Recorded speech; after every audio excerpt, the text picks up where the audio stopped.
Sign that NDA before you speak. The only bad thing when I do this, I can't hear nothing else around me.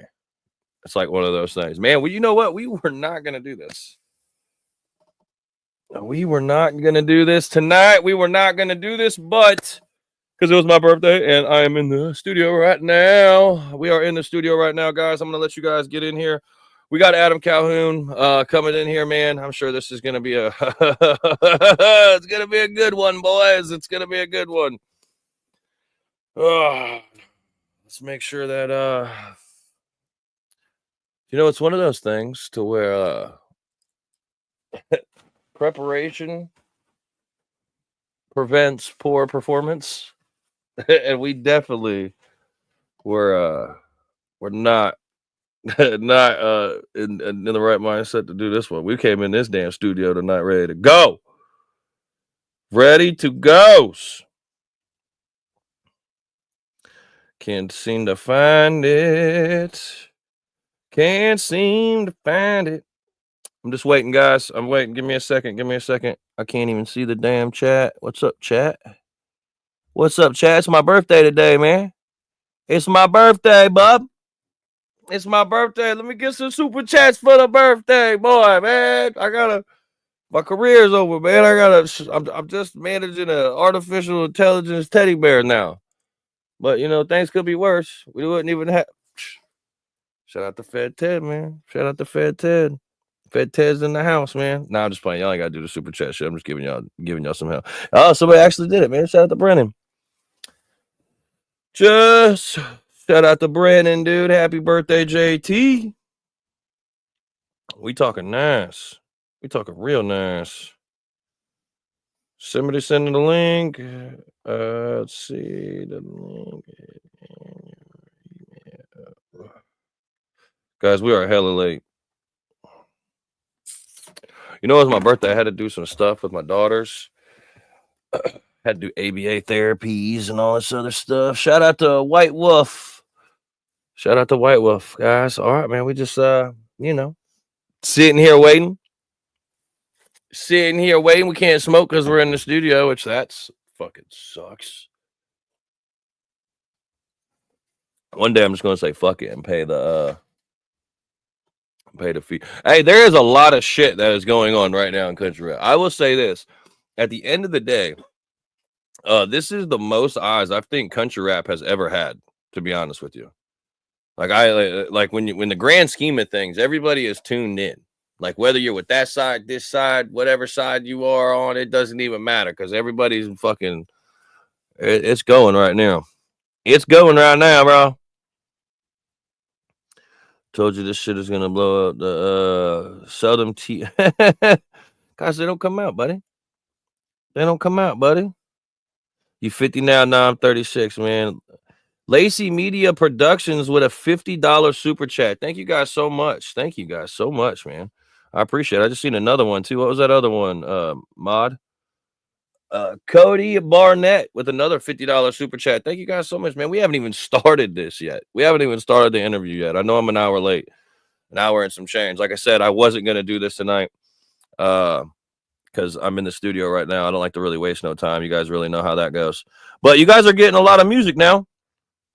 At the end of the day, everybody said they wanted some music. So 2025, y'all probably going to get the most music you probably ever got in country rap ever. Fed Ted's album's coming out, though, guys. Don't forget about Fed Ted's album. Fed Ted, he's about to be the first artificial intelligence musician to go #1 ever. Go ever.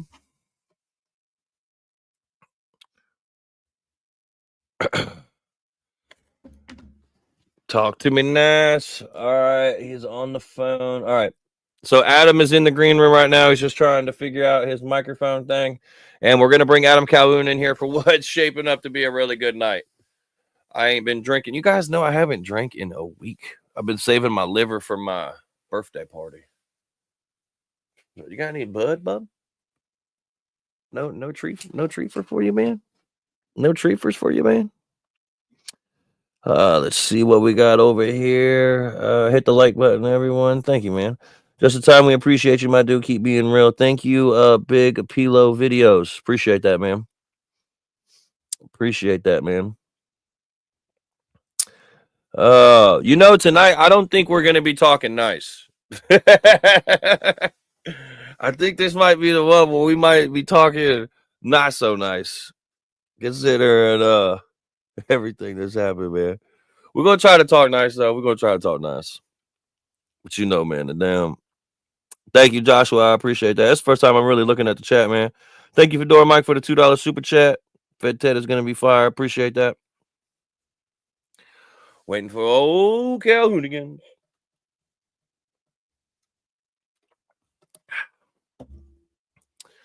So to let you guys know, it cost me $125 an hour to sit on this couch. Yeah, boys, that's what happens when you could have just, did it at the thing. Church is gonna marry you at a couch. Hey, man, whatever you think, bub. You paid $2 to say that, so appreciate you. Bucky LBC $9.99. Love y'all. See you in Texas, man. Thank you, Bucky. Okay, oh yeah, you got some bub. Roll that motherfucker up, bub. Let's get it. Yeah, if you guys want to talk shit, only thing you gotta do is send a super chat. Talk as much shit as you want. We love it, bub. We love it, bub.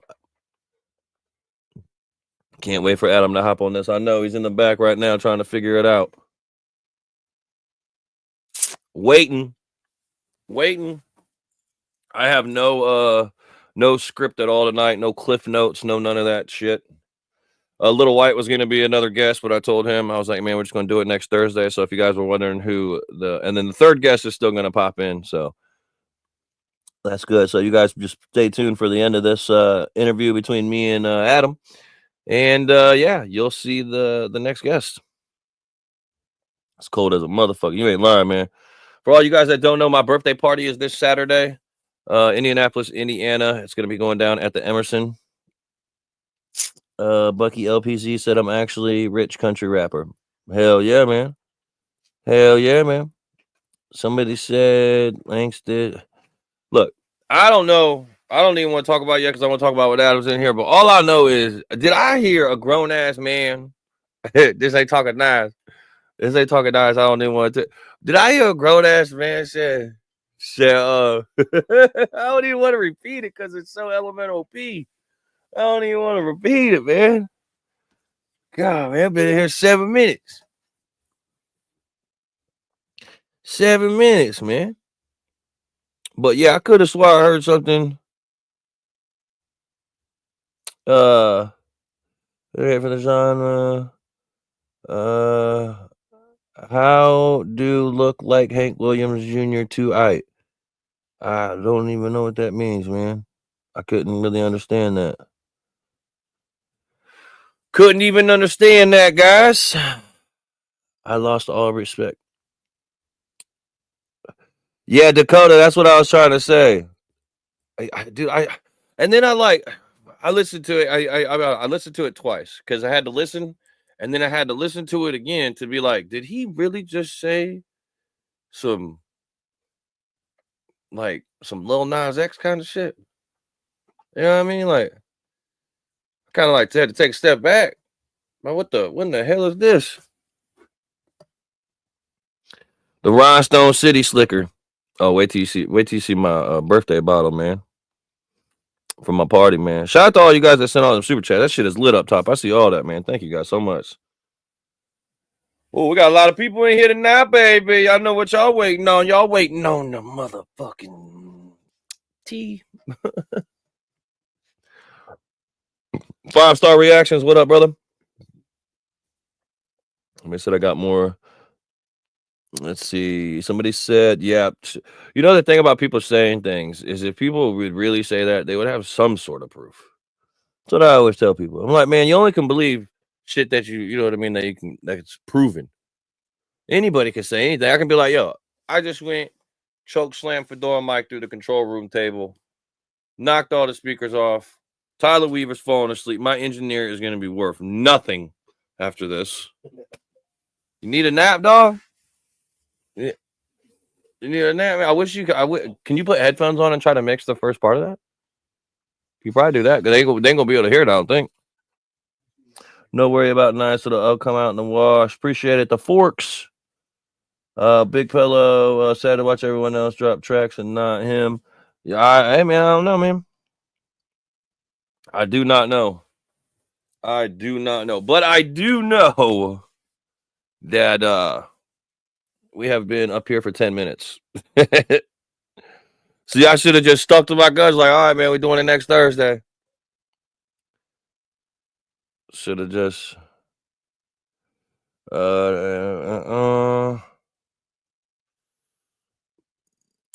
Just a time when Cletus McFarland collab.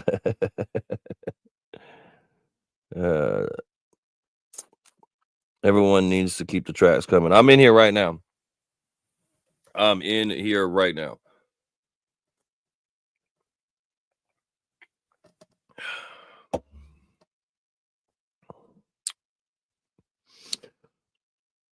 If you guys are ready for this interview, hit the like button, man. That's a good thing. What 5-Star React said, man. Smack that the like button. Somebody said Adam build. Actually, Adam is the one who called me. He was like, "What are we doing, dog?" Because I had the headphones on in the thing in the booth recording, and then I was like, "Hey, man, what are we doing?" I was like, "Man, I thought we were going to do it next Thursday." It's like, "Nah, man." He's like, "I've always came through, man. So let's go ahead and do it."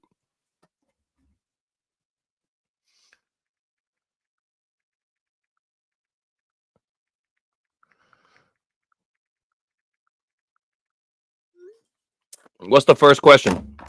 What's the first question I should ask Adam when he gets in here? Fed Ted can't talk. He signed the NDA. That's why you don't hear him say too much. You know what's crazy is people has made like diss tracks on Fed Ted, and all Fed Ted does is make great. All Fed Ted does is make great music. Hey, will you answer this? Will you take that out there and answer it?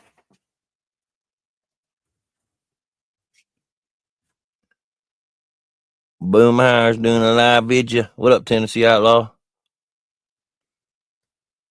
Talking nice. What's your favorite Pop Tarts? Let's see.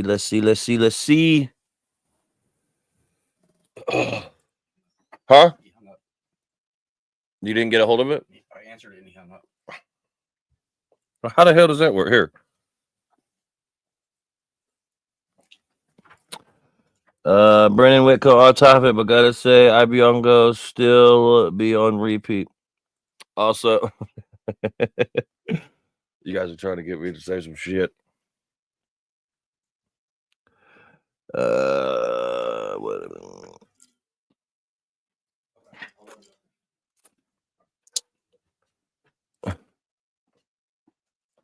He's using his wife's phone. He didn't know you were using StreamYard, so he said download the app. Okay. All right, guys. So there it is. You have to download an app, and so he's has to. That's what he's doing right now. See, usually when we do this, guys, we do it about an hour before, so then that way I can get everybody in here, and it's real professional and all that other good stuff. But yeah, let's see. Go now. Thought this was AI. Somebody just said some fucked up shit. It's kind of funny. I'm not gonna lie to you. Everyone pre-order Fed Ted. Yeah, see, if I would have did this, I'd have had the link on the bottom of the screen and everything. Country Rap Facts 2. Nah, we're dropping Huck Fozier 3. Huck Fozier 3. The thing about Country Rap Facts is I shouted a lot of people out. Like, you know what I mean? Like, as far as people that's part of country rap that's done a lot of good stuff, and then some people that may not did too good of things. But I mean, I'm just we were trying to go down this road of positivity, baby. But at the end of the day, there's one person in the world that knows he should always keep his mouth shut, because Daddy over here's got his I can't even say that anymore because he takes that literally, man. He make a track over here talking about getting money. Nah, shit's funny. Can't even say some shit like that jokingly. Oh shit, man. Did you see, guys? I kind of see it all. See, I'm not one of those people who lie and be like, "No, I've never seen it on the internet. Never seen it, even though I'm always on the internet looking. I've never seen it." Yeah, we see it, guys. We see it. We hear it. whether people would be like, "Nah, I never seen it." Everybody sees it. Everybody hears it, especially when you're doing this kind of shit. Son Wild and it said no, Lou. What the? See, that's what I'm saying. That's why I gotta be careful what I say, man, because I think I got to do one of those CNN Barbara Walters thing where I like got to sit down and be like sideways and just be like, no, guys, that is very untrue. I did not have relations. I just can't look. And then this is how I know. This is how I know the weirdo warriors are tone deaf and just anything sounds good. Do you imagine? All right, this is what. No, this is what I want. This is what you got to think. I want you to imagine you're sitting with your homies and y'all smoking weed and y'all chilling and shit, man. And then all of a sudden you hear, "Let me in my hand with no rubber." What?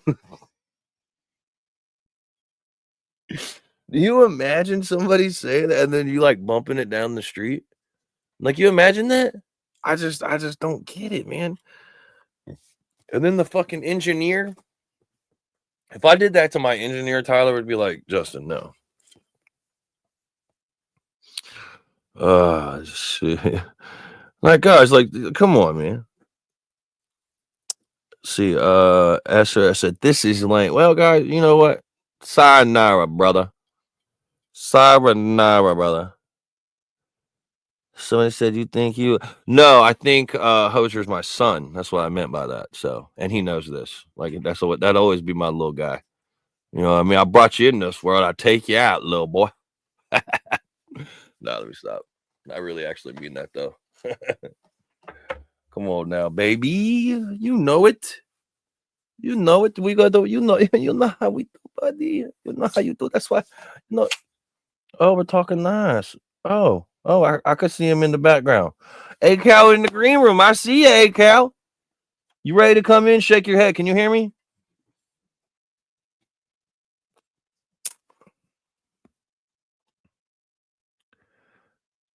Somebody said 90%.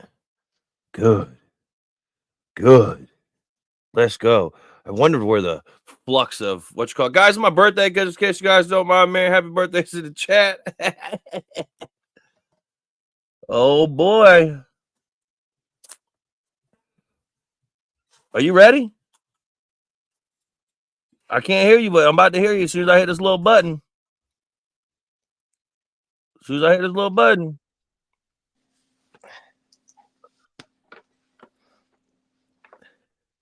Calhoun again. What's up, baby? What's up, brother? What's hey, look, I started talking with John now every time. I'm like, "Hey, baby, how's it going, baby? Yeah, How you it doing, rubs baby?" off on you, but it never rubbed off on me because I just can't say it the way he does it because it's not baby or bubby. It's like if you mix both of them together. Baby,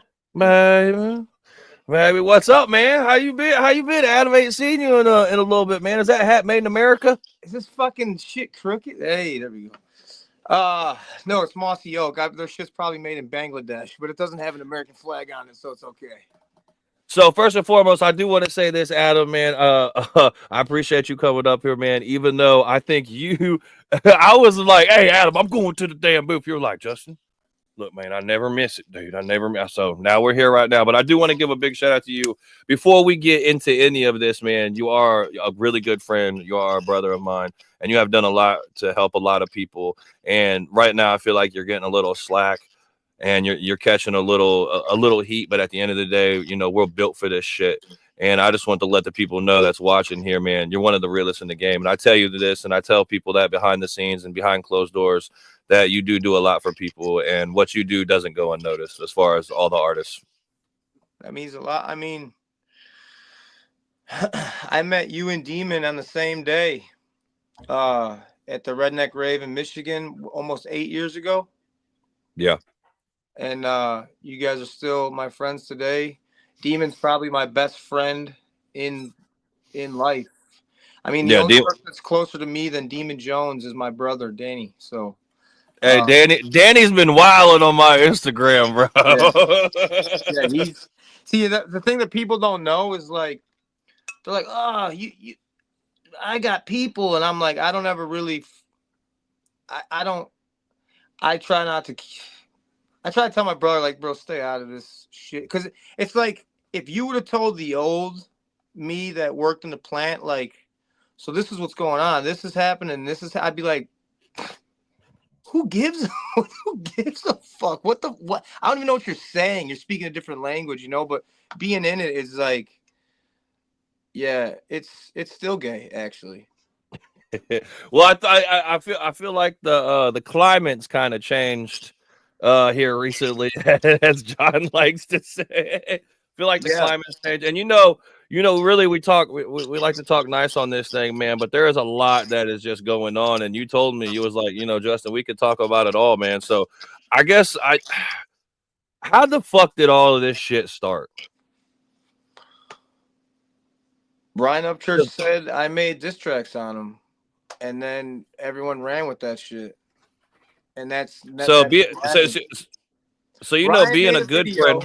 Ryan made a video in February of 2024 and said, can't believe it. Like, played this big drama bullshit, and he's like, you did that, man. You made diss tracks about me. The fact that you made diss tracks about me? No, nigga, I never did that. That never happened. Oh, we're on this time of the night. All right. So just to let everybody just to let everybody know, if Adam has ever made a song or something like that, 99.9% of the time he'll send it to me. And I can 100% promise everyone and say that there was never any tracks or anything like that sent to me. No, that doesn't even, so I feel like that don't even need to be said. There were never any diss track. You got people saying that I recorded these in his house. Like, people have gone so far with it. You know what I mean? That's where I seen it first publicly. Like, oh shit, there's. I honestly think that man has hated me for a long time, which is crazy because I have always tried to be as good of. I mean, to me, that was my brother. I was always his friend. What the fuck is this thing? To me, I was always his friend, but I don't think he was ever my friend. And now it's coming out like all these other people that have been around him over the years. When I wasn't around, he was always talking, shit about me, and not just me. When other people weren't around, he was talking shit about that. I think I'm not gonna turn this into a. The fact of the matter is, I think Ryan has been the way he is now for a long time, and just everyone now is finally getting to see it spiral out of fucking control, and he needs help. Like, somebody over there that's close to him needs to fucking help that man. If you think that that's normal, what the way he's acting is normal, you're not his fucking friend, dog.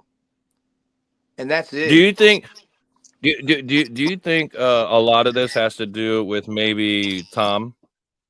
So that's what a lot of people say. When I started working with Tom, that made him mad and whatever. But there was also him sharing Tom's videos all the time and watching.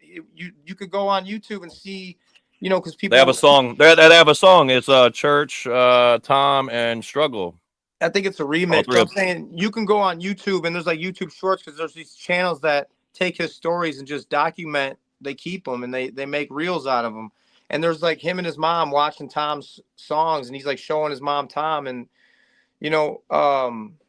I don't care what anyone right now has to say about Tom. I know him in real life.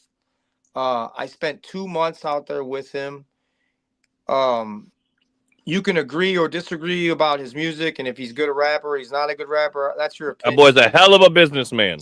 And you want to know something? He's a good man. He's a good man. And he stands on anything he's talking about. Number one, he would wax Ryan in a battle.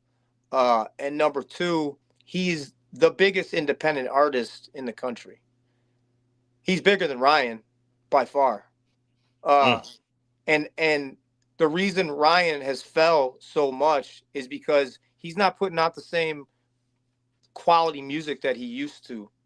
And I know everyone's screen recording this. I know Ryan's watching this. Hey, Ryan.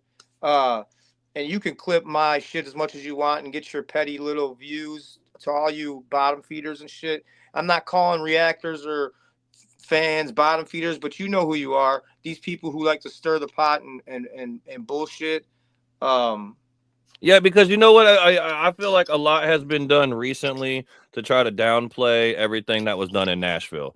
And it kind of sucks because you know what I mean? Like all the people that came there, they had such good intentions. And I said this with John when I talked to him last week. I was like, man, there was a lot of people in one room that was getting along and drinking and sharing stories and networking and politicking. And I feel like a lot of this shit that's happened here recently since then has kind of put a dark cloud over that, so to speak. But I feel like that is something that still needs to be spoke about because you guys are the first to do it. So no matter what anybody does afterwards, you know, there can only be one number one. There can only be one being the first at something.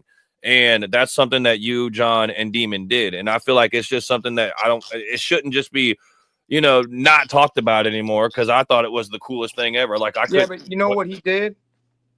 He made it about him. It had nothing to do with him. No one there even spoke his name or even asked about him. He made it all about him. It had nothing to fucking do with him. No one's in there secretly recording diss tracks, or it had nothing to do with him. Nobody, there was no signing or no one's like this record deal shit or money grab. What the fuck is all this nonsense that people are talking? It's whatever they hear him say, they take it and they run with it and they take it as it's.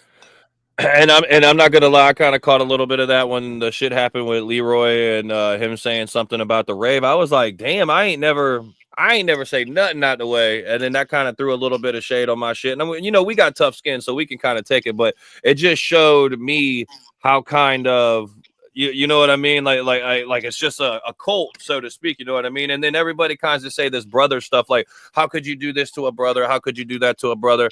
Or something like that. And I'm like, listen, man, I being a peer or being, you know, somebody else that's doing music doesn't make somebody an automatic brother. Because if my brother's seen, you know, let's say you seen your people, you know, attacking my page or doing that kind of stuff, you would be like, you'd make a post and be like, hey guys, you know, there ain't no nothing like that. Just, you know, kind of, you know, let off, whatever, blase, blase.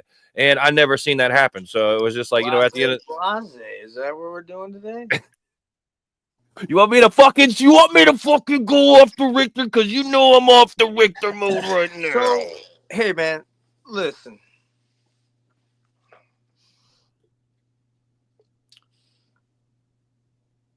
Yeah, I'm listening, bub. I'm sorry, I was reading something. So, here's the deal, man. This is real life. This shit sucks. Period. There's nothing fun about this. There's no enjoyment for me from this. And I wish it wasn't on the internet. But that's the only way that he handles any situation is all on the fucking internet. So I have to handle defending my name and who I am on the fucking internet. I don't care what his people think because I'm not going to change them. This motherfucker's out here drawing swastikas on guitars and no one's batting an eye. I'm not going to change their fucking minds. But my people, they got to know what the fuck's up. You know what I'm saying? Hey, Katie Noel there, dude. Okay, you know what? Fuck it. Let's talk about Katie Noel. Okay. Here we go. So there's a video when Ryan is on stage years ago saying, I wasn't going to play this song, but you guys love this song, so I'm going to play it anyways. And, you know, me and her had our problems and differences, and we didn't handle things how we should have. And he's like, did he say I forgive her? And he was like, you know, she made some mistakes, but I'm a grown man. And, you know, blase, I keep saying blase, but it was basically him saying it's water under the bridge and she made a mistake and let's move forward. And that was kind of how it was. Okay, I got the video on my phone. Let's do it like this. So I'm a loyal Ryan Upchurch friend at that time. It wasn't even a fucking question. As soon as I seen it, I automatically believed it. Bam. Delete, not hide, deleted a video with 21 million views in a year. Delete. See ya. Just out of pure loyalty. On a platinum record. You got guys out here doing crazy ass shit to try to get some views, trying to shout out, hey, Ryan, I'm over here. Can you please notice me, to try to get some views? Or it's crazy. I went and saw this young girl who I thought was talented. She had one little song out that had maybe 1 million views. She didn't have any big numbers on social media. And we made a hit song that's a beautiful fucking song. She went over by Ryan, and she got her career ruined. So let's talk about Katie. Katie was a young kid who just turned 20 years old. She is a lesbian. This is the first man she's ever with. You guys were told that, well, what, I was grabbing your titty, so you left? That's not what happened. I know what happened because I finally got to talk to Katie after all these years. Now, I'm not saying he did anything crazy, but it wasn't just grabbing a titty or whatever. If it would have been my daughter, Ryan Upchurch wouldn't be alive, and I'd be in prison. So she said stop. He didn't stop. She said stop again. She left. Now, when she left, she handled that situation fucking horribly. She said it was like basically like a Me Too movement, that's a sign for rape. Well, I think she also had I think she also had a lot of people that was around her that was controlling a lot. She had the whole internet on her ass. She had her mom in her ear, her management in her ear. She's a 20-year-old kid, and she made a whole bunch of mistakes in how she handled the whole fucking situation. Here's what I did wrong as a man. I just blindly believed whatever the fuck Ryan ever said and had his back, period. That was it. What I should have did is I should have called Katie and said, hey, Katie, what happened? But I never did. I never talked to Katie again until I was on tour with Brantley Gilbert, and I was in North Carolina, and that terrible storm happened, and it crushed like Asheville and all those places over there in North Carolina and parts of, I believe, Tennessee and things like that, right? I seen she was out there bringing stuff to people, so I don't care if Church is in the building. I wish he was in this building.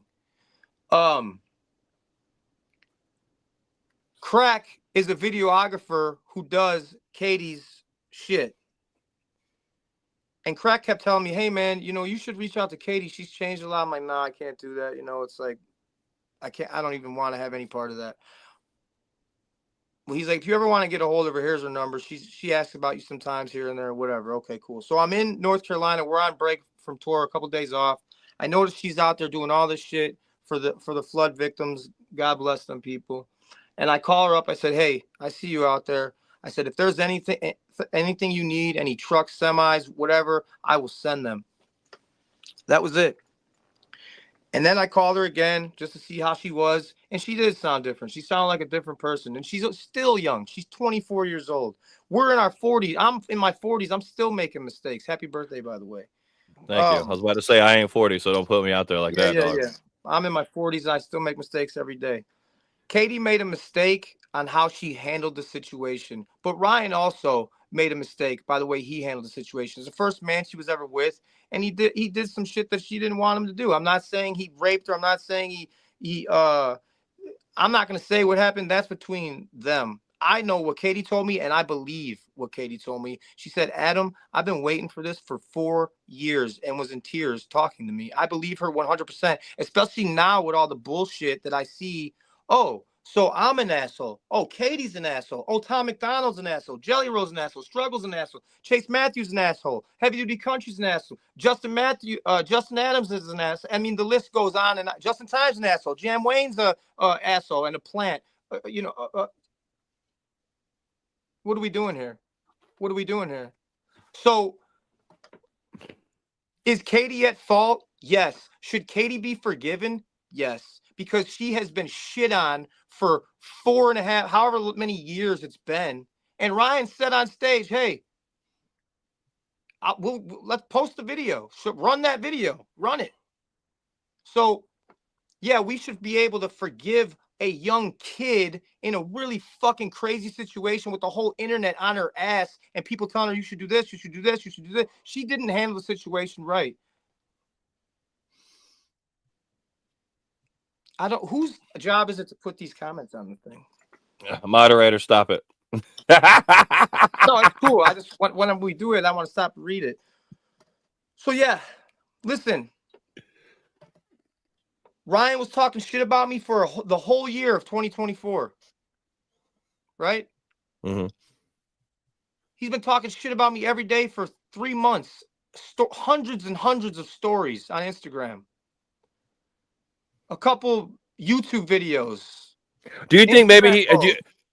Not to interrupt you, but do you think he has so much pressure on everything that he has done for the past year that his track has to be like the best diss track of all time, or it's just going to be like, well, damn, he's been kind of baiting and setting this up for so long, and then what happens if it's kind of like a bottle rocket that doesn't shoot off? Ryan can't write a diss track by himself right now. Ryan's going to have someone help him write a diss track right now. He is not. Listen to me. Whoever's over there with Ryan, you guys are fucking pieces of shit. This dude stays up for days at a fucking time. I don't give a shit. Someone needs to. This is tough love. Fuck it. This dude is clearly out of his fucking mind. That's not the same dude I met. And people change. No. That's not mentally this. That motherfucker's. Am I the only one in here saying this? Wreck would never. And that's another thing. Adam said, fuck Creek Squad. No, I was talking to one particular person. I said, if you represent Creek Squad, fuck you, fuck Creek Squad, fuck Rhino. Yeah, man, I was hot. I'm pissed because I got this motherfucker talking shit that I know would never do shit in real life. I ain't the toughest motherfucker in the world, but I'll fucking stand up and get my ass beat about what I'm talking about. I know Kurt wouldn't.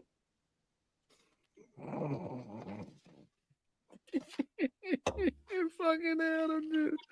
So for the people, can you kind of like clear it up a little bit? Is it fuck, or is it just the weirdo warriors? Because I say the same thing. It's like I don't give a fuck about Creek Squad because there's people in Creek Squad. They're like, whoa, I'm just here for the music. And then there's people in Creek Squad who are like in your wife's comments saying fuck you, you whore, in your talking shit about your kid in your DMs. They're like the worst human beings alive. And that's who he likes to trigger to go after people. No, it's not. It's there's a good portion of Creek Squad that gives Creek Squad as a whole a really bad name because they don't have nothing to lose, and they'll go at it. Nothing's off limits. Kids, wives, dead people. It don't matter. That's what I kind of tell people. I'm like, man, it's kind of like a having rules of war. Like there's just certain things you don't say and certain things you just don't do or touch bases on because it's like then you get real life problems. But I feel like some people try to trigger that because, like you say, they have nothing to lose. They're already at the bottom, so the only place that they possibly can go is up. So I always say, if you have enough time to go to someone that you don't like's wife's page and leave a fucking hate comment, you got nothing going on in your life. I ain't never been hated on by somebody who had the full underskirting of their trailer. Facts. The only people that hate are the people that's missing a few pieces of it. You can see the cinder blocks. That's the only people that really be hating, man. Everybody else, hey man, if you got all the skirting, you love music, you love country raps. But if you don't, crazy. You know what's crazy? All the guys. You know when I say all the guys, those are all. That's all the. We're the guy. Those are all my guys.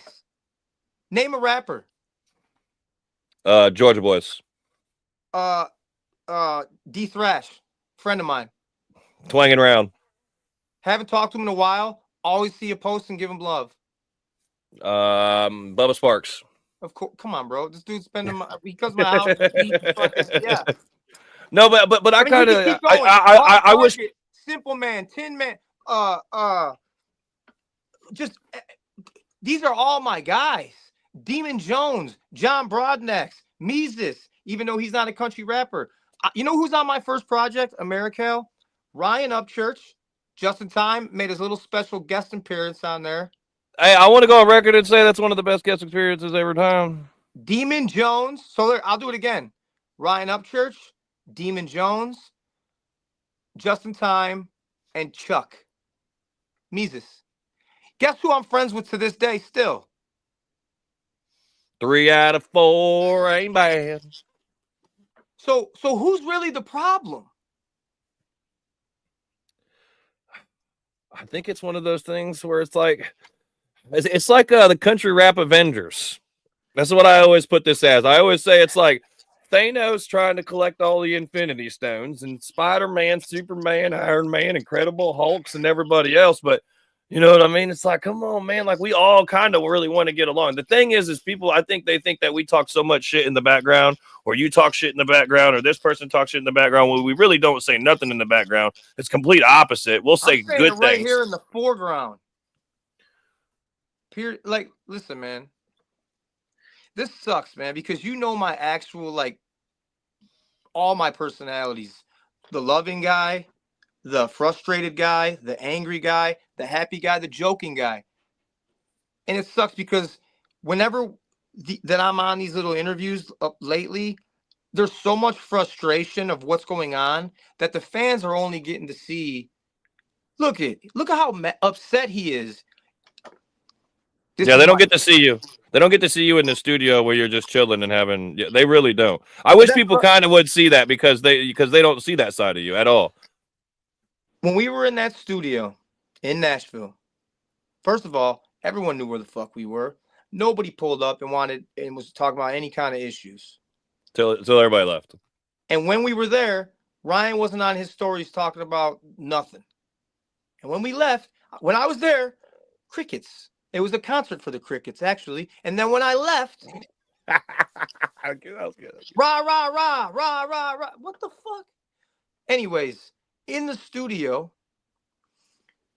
me and John and Demon, when Demon left, me and John still had, I think, 6 days left.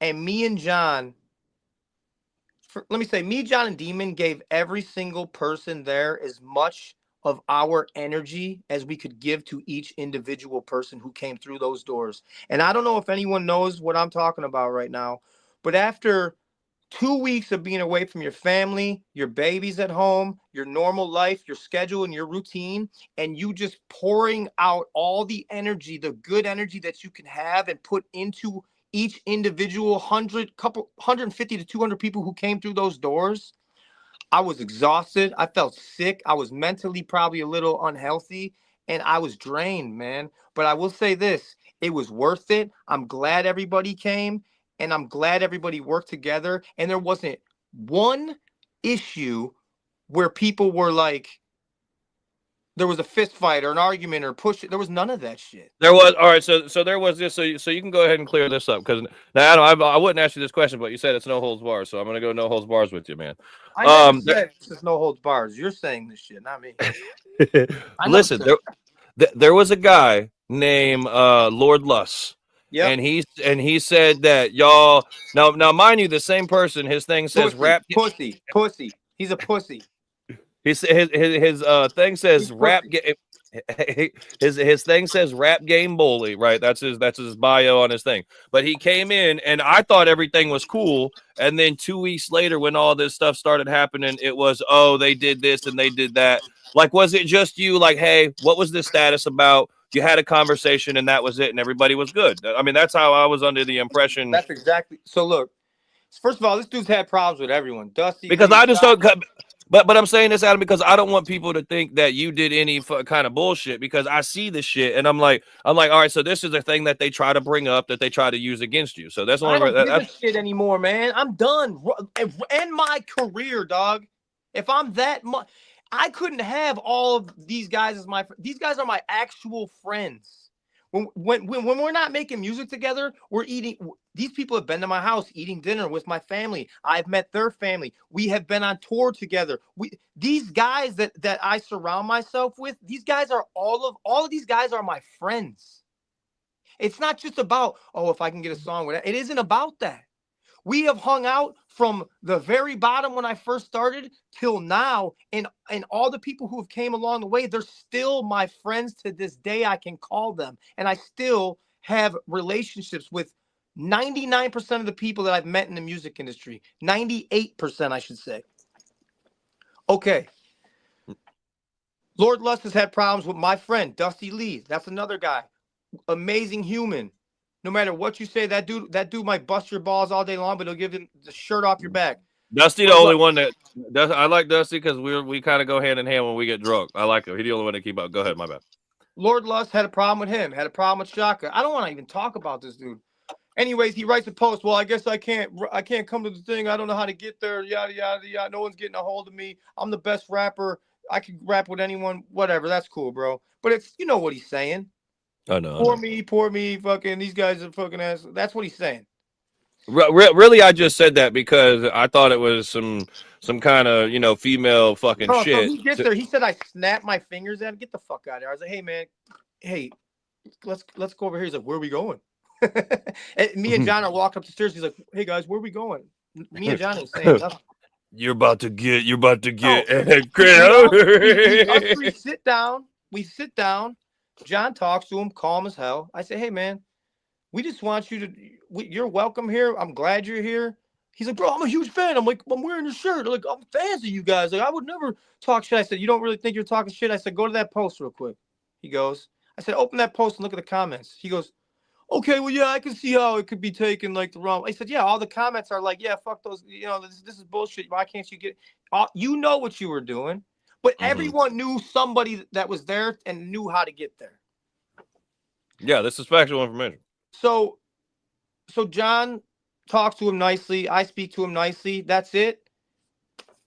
We go downstairs, never bring it up again. He goes in the booth. I'm on the button. All right, brother, let's get it. He lays down his first track. I'm like, all right, now you warmed up. Let's go. Boom. And he did it. He nailed it. He didn't even, I was like, all right, stack it. Hit the dude nailed it. It was great. I thought there was zero issues.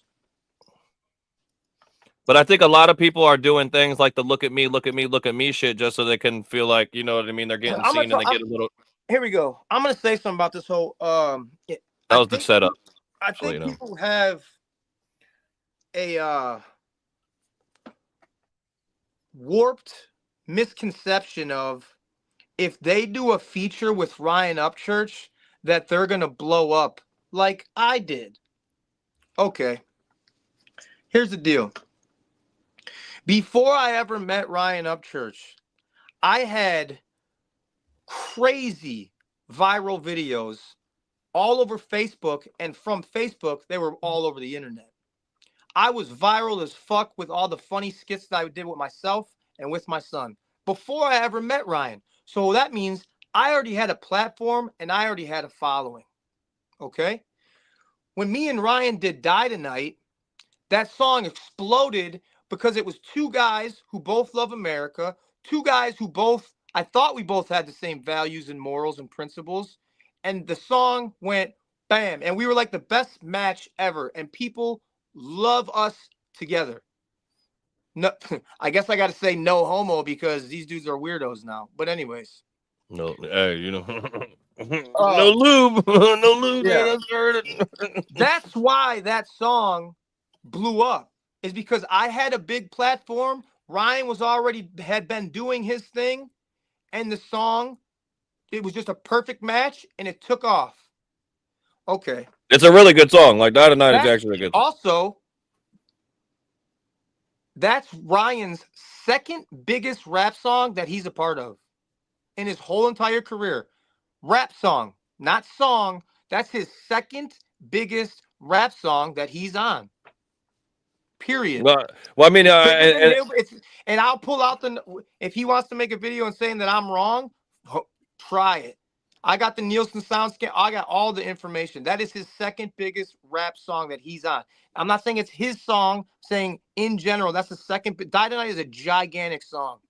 It's got over 207 million lifetime, all like everything ingested streams. A lot of fucking streams, Bob. So maybe one day. Anyone thinking that, if I do this song and this video with Ryan, I'm going to blow up. That's what Adam did. He made Adam. No, he didn't make Adam. Adam made his own wave of funny ass videos and doing all that shit. And then I got a call one day. I was like, hey man, you want to come over and make a funny video? Hell yeah. That's what I do. That's what I'm doing. Saw him rapping. The rest is history. And what was the first video y'all did? The very first video we did was the Antifa,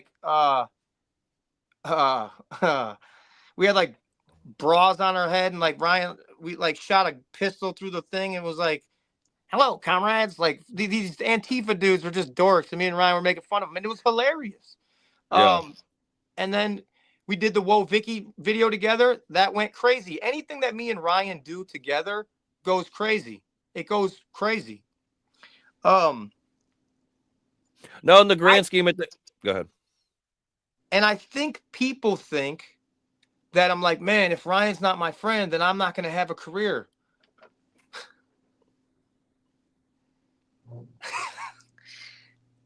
Listen, Linda.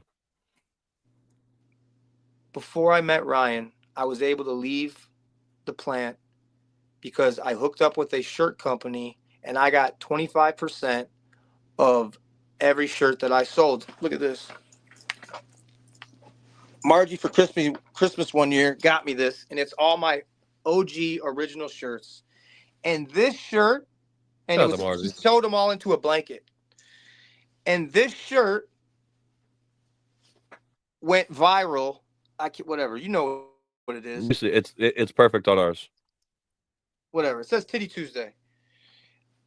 And then everybody knows this saying, "Did you America today?" Those two shirts went crazy viral in a monetary way. And I made enough money to where I was able to leave the plant. And then not too long after that, I got a call from Ryan. Hey man, you want to come out? It's when he lived in his trailer. I went out there. We made a funny video. He was rapping. And I was like, shit, fuck.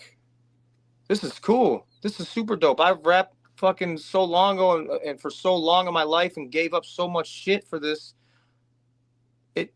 Light bulb, like. Did you do a song? Did you do a song right then, like together, or you just kind of sat back and just let him do his thing? I let him do his thing. Do you remember what song he recorded? I think it was Black on Black, Johnny Cash. I think. I can't. I only say that. I only say that because when me and Big Murph, we were recording in the Rebels Only album. We went to Stoner Studio and he came in there and he did the My Neck of the Woods, My Neck of the Woods. So we was behind the scenes on that, which was kind of cool. I think it was that one. I can't be. I'm not positive. I think it was. You know the crazy thing is I have me and you both have so many good stories to say actually, but the thing is talking about this fuck shit. No. But I'm saying even when it comes to, you know what I mean, Ryan, there was good memories, but now I feel like all this shit right here is just, I mean, it's being caused, and I really just want to know, like, would y'all seen each other in Taylorville? Because I was right there, and I thought it was okay. Here we go. Hold on. Before we get into that, I've seen Ryan hint to the fact that, come on, man, you didn't want to fight, you weren't about that shit. There was no, there was before. Everyone there knew what the fuck. Go ahead. You don't even got to say that because I was right there. So what I'm saying is that Ryan didn't approach aggressively at all. It was nothing, anything like that. It was the situation before there was a situation. Yeah, because I thought it was like I said, me and you were walking, and I have my daughter, and then bow, there it is, and it's just like holy shit. And then y'all literally went. I was like, all right, boys, I'm going to go to the bus with my daughter, and then y'all went and y'all had a talk, man. So like everybody that was there felt like, all right, here it is. It's kind of patched up and it's pieced up, but then I feel like everything that was kind of done got kind of manipulated into something, and I thought it was really wholesome at the time, man. I thought it was like, okay, here we go. Because, at the end of the day, the fans do like to see y'all two together. But now I feel like it's like at a point, it's not going to fucking happen right now. So just deal with it and keep it moving. But I just want to explain that situation, man, because I seen it with my own eyes.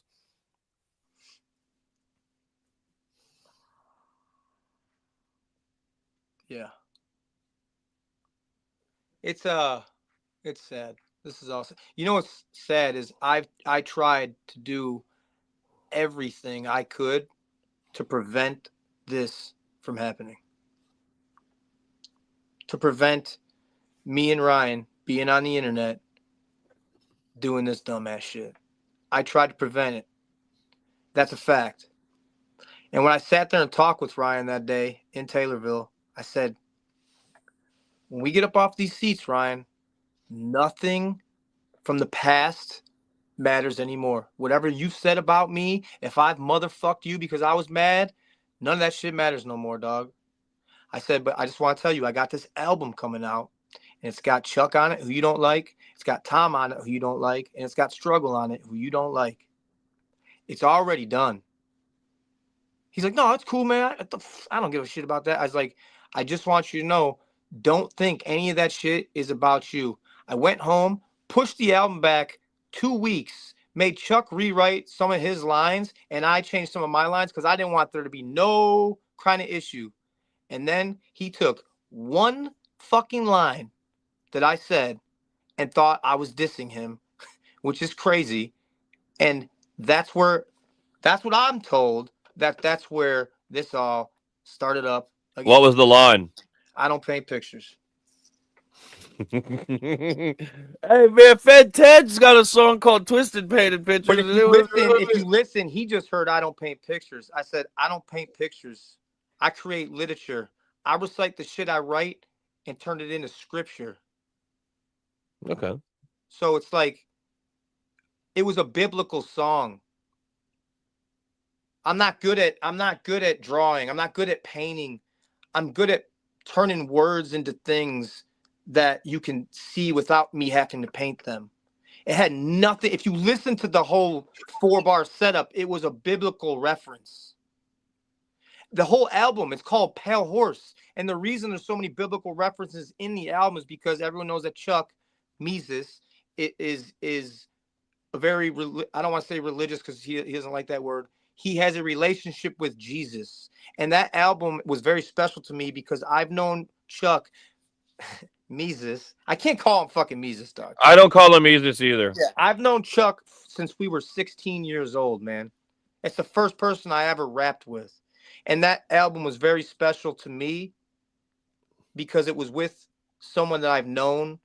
Your old homie that you came up with. For like 25 fucking years, man. That's the thing. Everyone who stood up in my wedding, there was 14 guys. One of them was I a was person. too drunk. Just to let everybody know. What? I said I was too drunk. Just to let everybody know. 14 people stood up in my wedding. Every one of them were guys that I knew since I was a baby, except for one, and that was Demon Jones. Demon Jones would not be friends with a person that's not a good person. I'm going to tell you that right now. Demon Jones is one of the best human beings that you can ever meet in your entire fucking life. I always tell people Demon Jones is like the grandfather of country rap because a lot of people, Weavis, here, take this for you, Whitten. Demon Jones is like the grandfather of country rap when it comes to learning how to sell merch, when it comes to how to tour, when it comes to how to move when you're out there on the road, when it comes to like a lot of people could really learn a lot of stuff if they just studied Demon Jones. If Demon was the voice for country rap and Demon was the leader of country rap, this genre would be fucking gigantic. You know what's crazy? I never even thought of it like that. If Demon Jones, but he don't like, and Demon don't do the politics shit. No. He stays out the drama. Like Demon's just, hey, I'm gonna go make my music. I'm gonna fucking wear my straw hat, and I'm going back to home to my babies. That's all he gives a shit about. I'm going to get that bag. I'm coming back to my family and loving my family. That's it. And that's where I want to get. This shit is not fun. This shit is. I've made mistakes during this process. I am not perfect. I am not going to cast a stone and say, dude, I'm flawed. Everyone that knows me knows. Here, go ahead, Justin, watch this. Let's do this. What are my flaws? No, go ahead. Air it out. Sometimes you may get a little angry for stuff that maybe you shouldn't get as angry for. Justin, just go. Just go. Well, the thing is I'm your friend, so I'm not going to sit over here and anything. No, I want everyone to know from a friend standpoint. I just think sometimes you get a little angry and you may say things, and then after you think about it for a little bit, then you come through and then you're like, oh, okay. You know what I mean? Like I'm not gonna answer that question in front of 2,000 people because because you are my friend. So if I had anything to say like that, I would say it behind the scenes because that's what friends do, not in front of the public like that. Well, but You can say whatever you want, but thank you. Whatever. I'm not doing that. You're my guy. Mike, will you plug this in? Here, I'll tell everyone my flaws then.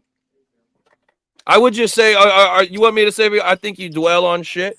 I think you have, I think you shouldn't worry about shit like you do. I feel like it's belittled or it's underneath you, so to speak. Like, dude, you got a beautiful house and a beautiful family and all this other stuff. And it's like, man, fuck these people on the internet.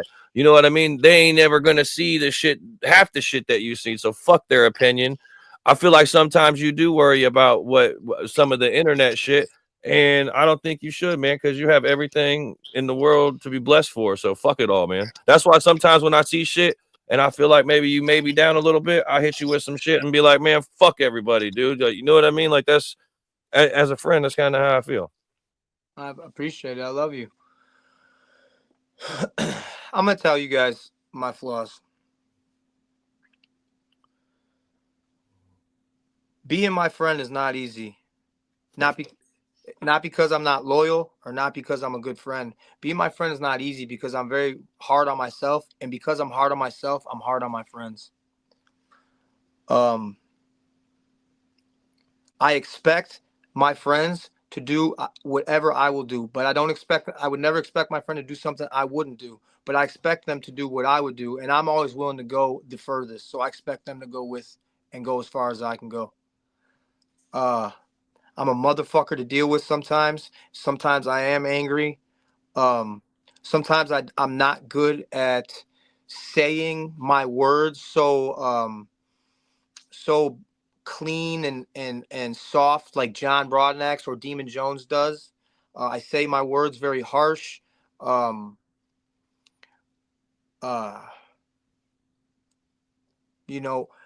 I judge people without knowing them.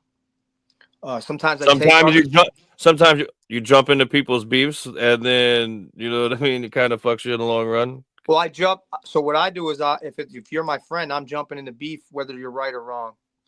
And that's acquired. I've acquired beefs from that, and then now I see these guys who, whatever. So, but here's what I am: is I'm a loyal friend, and you can always count on me, call me, and I always show up. No one. I mean, that with me, you're gonna have a loyal fucking friend that's gonna push you and never settle for coming up short.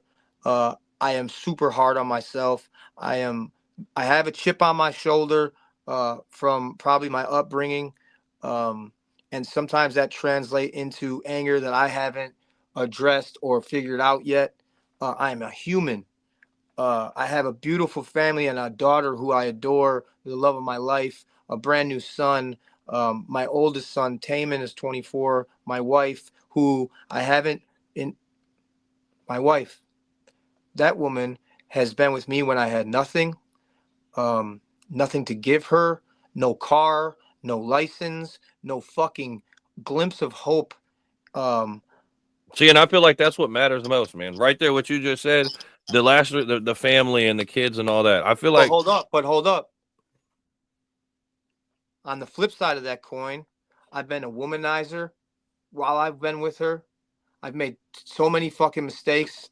You can't even count them. My son Taman, I raised since he was 12. But on the flip side of that coin, I wasn't in his life for 5 fucking years.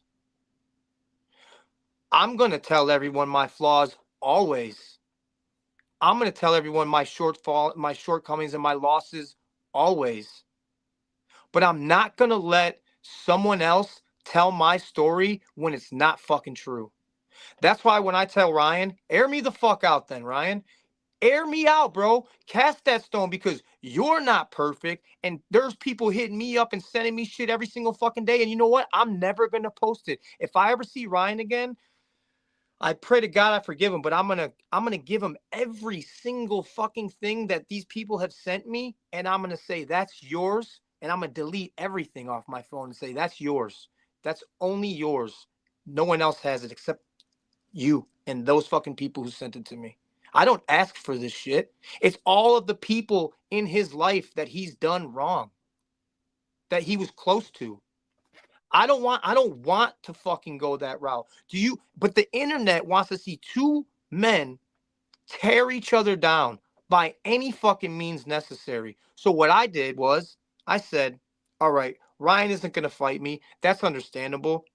Um, Not because I'm the baddest motherfucker in the world, but I just don't think Ryan is like that, right? Which is fine. I shouldn't be like that. I'm 44 and I have a fucking family and little kids. I shouldn't be acting like that either. Yeah, but you kind of like to get punched in your face when you go to the gym. Whatever. So, fight, not gonna happen. Having a civilized talk and standing on that shit, obviously that didn't happen. And okay, fine. Let's rap. So I put that song out, Tweaker. People are like, this is the worst fucking diss song ever. It's not a fucking diss track. It didn't say diss to Upchurch, none of that. It was a, hey, Ryan, poke you in your forehead. Do you want to come out and rap? or what do you want to keep playing on the internet? Because this is getting embarrassing. That's why I said in it, officially bored. And just put out that song. Just a little couple bars, whatever. Then, okay, you don't want to come out and play? Here's this is a diss track. This is a diss track. It says your fucking name. I'm fucking done with all this bullshit. That's a diss track. Have that. Now what? Well, now it's time for the other side to release something, I guess. I mean, don't get me wrong. You know, as a fan of music and a fan of hip hop and a fan of rap, this actually, you know, even though it takes a toll on a lot of people behind the scenes mentally on both fucking sides, it doesn't matter what anybody says. It's just a fact. You know, at the end of the day, the fans get to get a lot of new music. They get to see people combat with their words. They get to see stuff like that. And as a fan of battle rap, I like seeing shit like that, especially when you get two people that can actually fucking do it. You know what I mean? It's like, okay, you got this person who don't like this person and this person who don't like that shit's about to be really good. But it's kind of like fizzling because it's like you're shooting. And it's just, and everybody's shooting. I've seen a lot of shots, and I don't. He'll respond. But here's the thing: I've never seen any of these people really go first. It's always, you know what I mean, him saying something, and then it's them trying to defend themselves, and then it's just like, I knew he would never go first. So I said, "Fuck it, let's get this over with." I knew he was never gonna go first. He would never do it. He knows I could rap. That motherfucker knows in his soul that I could rap. He was never gonna go first. So I said, fuck it. I'm done with this shit. Let's get this shit out there and over with. Bam. Send the diss track out. It's over. Go ahead. Do whatever you want. I know he'll respond. Do it. If anyone doesn't think that this is not bothering Ryan, you're lying to yourself. If anyone doesn't think that this is not bothering me, you're lying to yourself. It's bothering me, and it's bothering Ryan. This shit's not good for the genre. It's not good for us in our personal lives dealing with this bullshit. And it's gonna play out how it plays out. I hope nobody gets fucking hurt. I hope things calm down and people move on with their careers and their lives. And brother, if that dude didn't say another word about me, you'd never hear me say anything ever. Well, I'm saying something tomorrow, and it's gonna be standing on mine. And you did something to me. You called me and you said, "Hey man, this dude just released a diss track on you. Don't listen to it." Why? Just don't listen to it. I won't listen to it. But why? Well, because of this. You didn't tell me what he said. You just said he said her name. Okay, I won't listen to it because that's whack. You know. Yeah, that's the reason I was like, yeah. So I didn't listen to it, and well, see, some people just try to do certain things to trigger people because they know what buttons to actually hit. But and you just gotta, and that's why I called you, man, because I was like, I knew you would want to be one of those people where you hop in that damn truck of yours and go fucking, you know what I mean? Go do some shit that, you know, you got a family, beautiful home, all that other. Like I said, that's one of the things you said. What's one of your I guess character flaws or whatever you want to say? I always say that. I was like, sometimes you just, you know, just got to think a little bit because, you know, these people are playing checkers right now. So you just got to play chess. See what the fuck chess. I'm playing spades. So listen, what the fans don't know is for 3 months, Just in Time, Demon Jones, John Broadnax, Jeff from Moccasin Creek, Hard Target, Simple Man, if I don't say Jericho, Ken Madsen. Did I say your name, Justin? Big Murph. I was there. Fucking so many guys, Adam. Just don't say shit. Let them just. We did. You want me to talk about that? No, You want me to talk about that situation that happened in the studio when it was me, you, John, and you know what I mean? Like, okay, yeah, go ahead. Yeah. All right, so this is like I guess that was the first time I want to feel like everyone was kind of mad. I don't want to say mad, but it was a lot of hostility. Like that was the last day. That was the last day, and you know we all were kind of like, you know, Adam, don't fucking say anything, kind of shit. You know what I mean? And you were like, no, fucking rah. And then by the end of it, it was like John was right here, I was right there. It was like a triangle of like, and then everyone's kind of like giving their 2 cents and shit. But it was just kind of all of us trying to be like, man, Adam, don't say anything because that's what they fucking want is for you to say something. So, I mean, that really happened in the studio. That was one of the moments where I was like, man, I want you to know that we're your friend, but we're just trying to tell you, man, you just need to shut the fuck up, dude. Just. And then we tried that, and you held out. You held out longer than we thought you were gonna hold out. Every leader needs counsel. Every king has counsel. Every president has their cabinet counsel. Every leader has counsel, and they need to listen to their counsel. If you have counsel that only agrees with you and only says yes to you and never gives any kickback to you, those are the wrong fucking people. You cannot lead anyone or anything without counsel. My friends told me what to do was the right thing to do. Be quiet. Don't say nothing. Let it ride. For fucking 3 months, this dude just dragging my name through the internet however he wanted to. And then, bro, that's it. I'm done. There's no more. It's a wrap. Then I said what I said. I said, hey, Ryan, fuck you. End my career. End it. I don't give a fuck. I don't care, bro.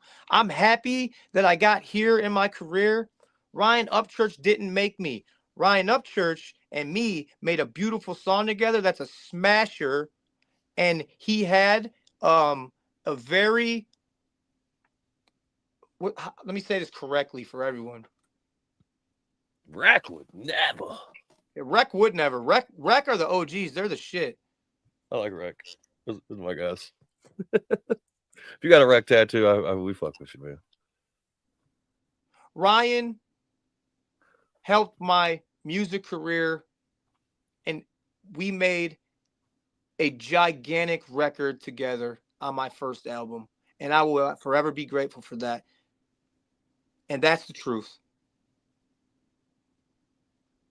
Yeah. So if you're just Dickie fucking Richards and you got 8,000 followers on Instagram and you don't post content and you posted 10 music videos last year and you go get a feature with Ryan, you're not going to blow up, bro. That's not how it happens. Dickie Richards is diabolical name just to come up at the top of the dome. You got to have a name. You got to have put in that work. To be an independent artist, I hope you guys are listening. To be an independent artist without a label, you are your promoter. You are your manager. You are the person that makes your content. You are the person who tells your personal story. You have to be active. Listen to all the guys in here. You have to be active on social media and push yourself and push your content for people to hear it. And that's it. And if you have a big social media platform and you can grow one, you can grow your audience and you can grow your music. It's not just going to happen if you just post a couple music videos and like. But and you actually gotta fucking promote the damn shit. Like, so the thing that you guys you are able to do, because you don't have to do as much promotion because your platform is so big. But you got to think, how many people have gotten features from you and the song hasn't really done anything? Now name one feature that I've gotten from you that hasn't done numbers, because every time we do something, it does something, because by doing that, you're gonna be like, all right, Justin, But sometimes he might get into some shit. But I know Justin is going to promote this shit relentlessly every single fucking day and try to do it as big as he can. You know what I mean? As big as he can make it. And I feel like a lot of people, they may get under the misconception like, okay, hey, I got Adam on a song, it's going to blow up automatically, not put the work in. Or, hey, I got Ryan on a song, it's going to blow up, but it doesn't work. You actually still have to promote the song no matter how big of the artist that you have on it. I think, and not just one post, 2 posts. You guys don't have millions of fucking subscribers on your shit. So as an up-and-coming artist, if you're watching this, guys, don't let people try to deter you from not posting every single fucking 5 minutes and spamming everybody's inboxes and sitting there and liking every comment and making sure everybody sees you, because those guys had to do it before. The shit just didn't happen overnight. So I just wanted to go on record and say that just because you get a big feature, that shit ain't gonna blow up unless you put work in it. Period. How much did I charge you for that feature? 74 million fucking. No, I'm just like nothing. Adam, you've never charged me for anything. You've never charged me to play the raves. You've never you've popped up to a lot of shows without me even knowing that you were coming. So yeah, that you So you've listen. now. Hey, do I charge? Hell yeah, $2,500 to play the redneck rave. Fuck you. So listen, I've never charged any artist I've ever worked with money for a feature ever. Never. Now when artists, and now, especially now, I think there might have been one artist that I wanted the splits on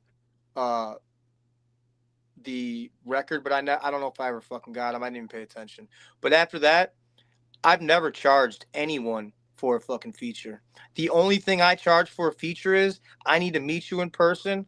I need to know who you are, and we have to have some type of a relationship that, like, this is the type of person that I would want to be around. That's how much I charge for a feature. Yeah. And you know, you put the fucking records on your YouTube too. Oh So yeah, sometimes so I see. So here, let me straighten that up. So Ryan said he made it sound like I'm charging for features, but he's like, then you got Adam over here with Jam Wayne charging $3,500 for a feature. That made it sound like I'm charging for a feature because the way he says it, just right. I don't know what the fuck Jam Wayne's doing. I'm not his manager. He's not signed to me. Nobody's signed. We're all independent artists. Whatever he's charging for a feature, that's his fucking business. If people charge for features, that's what they're doing. I don't do it. If you do, I don't give a fuck. All right.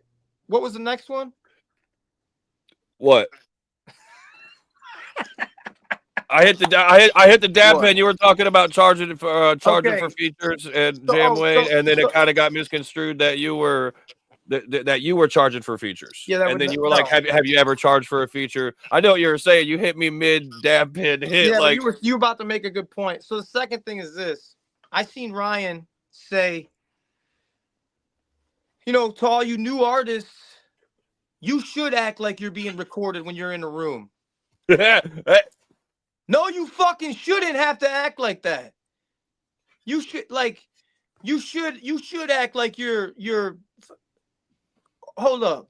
If we're supposed to be around friends, no, you shouldn't have to act like you're being fucking recorded in a room without you knowing. That's I don't know where everyone else came from, but the era I was born in, and this ain't no city shit, or this is city, country, suburbs, or hood. Everybody knows if you're being secretly recorded, that's some fucking police activity. That's some cop shit.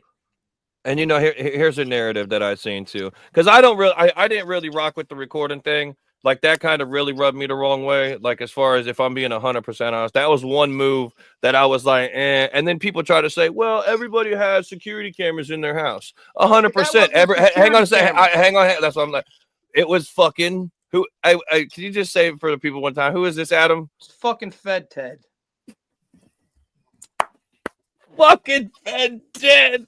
And his album is dropping January 15th. Pre-order it on iTunes now. But like I was saying, it wasn't security cameras. It was like a little video. And that's what kind of some fucking nigga sitting there with his little fucking phone. You can hear and to be honest, sitting there, I don't remember who the like. I think there was a security dude standing there, or it was probably Ripped, or maybe I don't fucking know. I can't say who. But there was someone standing there. They obviously had it sitting there because you can hear it like moving around and all that. And it's like, I get it. In Tennessee, that's legal to do that, but that don't mean it's right. Man, I was just Jelly came over there the same reason why I went over there. I seen a situation that was like, wait, hold the fuck up. What's going on here? Did I miss something? Let me go to the man directly and say, hey, what's going on, man? Like a man. Not like, hey, go on the internet and make a fucking video about it. Same thing, Jelly. Jelly saw a video Ryan made and said, hold up, before this gets out of hand, let me go talk to my guy because I thought we were friends. And he explained to him what he was going on in Jelly's head, and then everything was all good. And then it wasn't. Same thing with me in Taylorville. Everything's all good. And then it fucking wasn't. Because you know what? Everyone fucks over Ryan all the time. Every single person in the fucking world, no matter who you are. Come on, bro. Get real, man. Like, grow the fuck up, everybody. Yeah, I'm not perfect. I'm a motherfucking asshole. You can say whatever the fuck you want. I'm a loyal fucking friend. I have the same friends I've always had, and I have the same friends that I had when I started this fucking shit, except 2 people who are together right now, working together. Hey, if you would have told me that it was in my 2025 bingo card, I would have said, hell no. Hey, but you know, at the end of the day, the day's got to end. We're supposed to forgive everyone, right? Are we supposed to forgive people who stolen from multiple fucking people? That can't be. That's not forgivable. You're talking me personally, large amount of money. Oh, let's fight on the redneck brawl. Nigga, you never getting another dime off my name. Ever. No clout from me, ever. After this interview, you're never going to hear me say your fucking name. I don't even think I actually have said his name. No. You know, it's one of those things. I don't think it's like Lord Voldemort. Him who not to be named. That's another thing. A lot of this newer Creek Squad people, they're like the biggest liberal Democrat motherfuckers in the world. You fucking start some shit and then go fucking cry about it. Oh my God, you're talking about violence. Dude, that's why I listen. I listen 100. Fuck up, motherfucker. I was born in 1980. Fuck you. That's how we used to handle everything. Remember that thing, Adam, when it's like, you know, sometimes you just get a little mad. Sorry. You know what I mean? We're talking nice. We're trying to talk to him nice.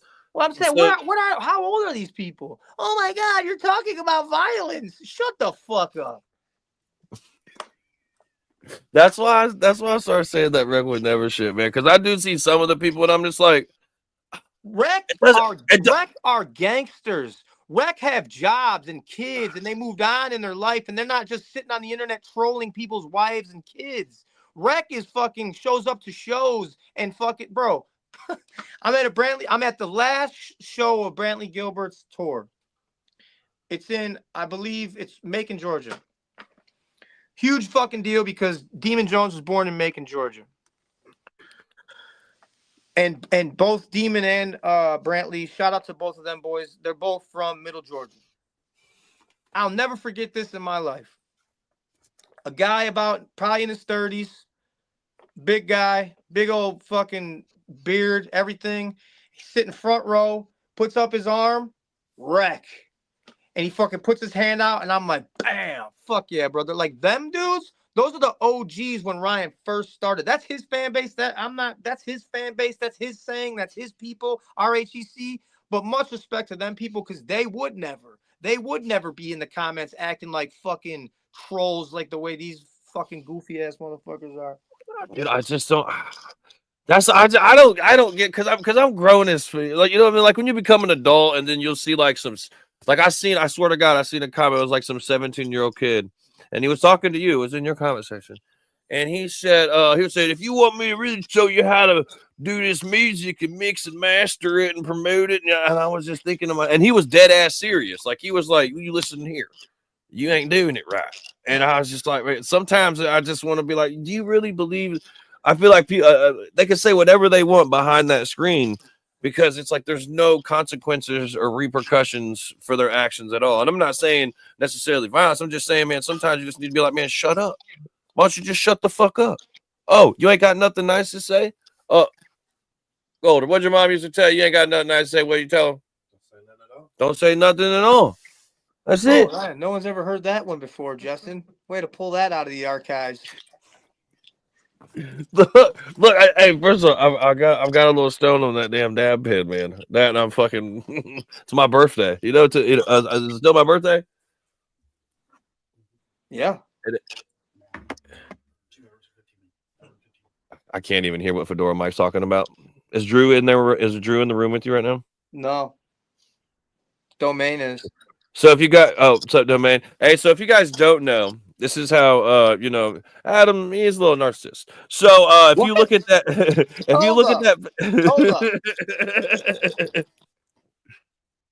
Don't lie. Look at that picture behind your wall. Look at it. Look how is that why that's there? Is that life size? It's probably bigger than life size, but do you know why that's there? Why'd you do it to yourself? Why did you do it to yourself? First of all, it's a beautiful painting, but do you know why it's there? Because the behind it is a recording booth with fucking a buffalo fur and shit draped over it. There is a buffalo hide that when you walk into the booth. I know. I felt like I was in Elvis's padded walls and fucking Graceland when I'm in the booth. All right, so that's there. That painting is there because that was the last show on the. That's another thing Ryan said, that I never took Broadnecks on tour. I mean, I can make a whole video of shit Ryan said that's not true, but he said I never took Broadnecks on tour. Me and John and Demon and Dusty went on the country rap tour, 2 runs. It was like 60 fucking shows, whatever. That was the last one in Taylorville when I was sick as fuck, and I actually had to go to the hospital. I had COVID. I was all fucked up, dehydrated. I was just a mess. And John Broadnecks, I wasn't going to do the show. John Broadnecks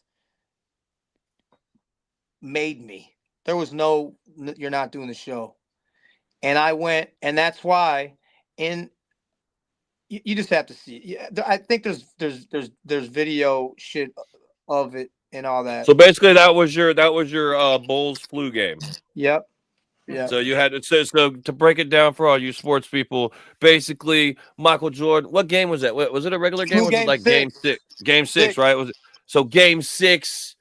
Mike, you know that? You don't play sports. Mike, how would you know that? You held up 6 fingers. Mike, you don't even play sports, but you worked 12 years in the food service industry. Good job, Mike. Shit, man. You know, I haven't really asked you any personal questions. I want to say something real quick. This feels good to actually. Here's the thing, and this is real. There's so many people that are so happy that I stood up to Ryan Upchurch, even though it's on the fucking internet, because this dude has railroaded so many people on the internet, just ran right over him and just ruined their fucking lives or their careers or their livelihoods. There are so many fucking people that are like, dog, thank you for finally saying something. Thank you. And it feels good to be able to sit here and talk to you and not have to fucking dodge around your questions and beat around the fucking bush and just say it how it is, man. Well, that's what we're trying to do here. Talking to my nice television news network over here in Indianapolis, Indiana. We just want everybody to come in here and just speak a little bit of niceness and put that into the world of nice. When are we going to finally start speaking nice then? I've been waiting on you. You know, I feel like and I knew you coming on here. I knew this was going to happen, but I wanted to talk about, You're twisting it. You just said I know we can talk about it. I never said that. You can ask me whatever you want. I never said that. Well, I'm trying to ask you whatever I want because I feel like the people need to know more about Adam Calhoun. Say that. What I need out of Adam is like the Adam that I get to see, because the people, you remember like when Highlight and Doobie came in and then look, they never met you, right? And then they was like, this was the impression they got of you. And I was like, I'm trying to facilitate that to happen because I feel like there's more people that get to meet you, like not on the internet, not like this. But like if they go to a show, you know, the thing about us is when we do these shows and stuff, we're out in the crowds constantly the whole time. And you know, you've always done that. You know, remember the slums and the trenches of redneck raves when there would be like 50 walk out people with you out to where they're riding and tell them to come to the stage. Yeah.